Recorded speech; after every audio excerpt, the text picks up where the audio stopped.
Dahil nagutom nga ako dahil hindi ako naghapunan ng kinagabihan, ay naisip kong kumain ng spam sandwich dahil yan ang isa sa mga paborito na iniista ko palagi dito sa bahay dahil paborito din ng mga bata.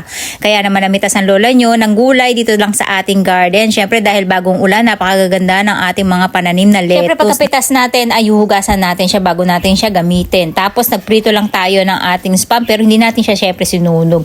Tapos meron lang tayo dito ang pickled na hiniwa lang natin ng manipis. Tapos syempre maglalagay din tayo ng sibuyas na galing din sa ating farm at tinipisan lang natin yung ating hiwa saka natin binabad sa tubig para mawala ng konti yung kanyang anghang. Tapos ayan, yung sandwich lang natin, tinose lang natin ng konti saka natin nilagyan ng mayonnaise and then yung ating sibuyas pickled. Spam at gulay na pinitas natin kanina. Napakadali lang niyang gawin basta meron lang kayong tanim talaga sa inyong garden. Anytime makakagawa kayo ng mga ganitong klaseng sandwich. Napakamahal din nito guys kapag kakakain kayo sa mga coffee shop dito sa Japan. Pero tignan nyo dito lang sa garden lang natin, napipitas natin siya. Tapos spam lang yung gamit natin.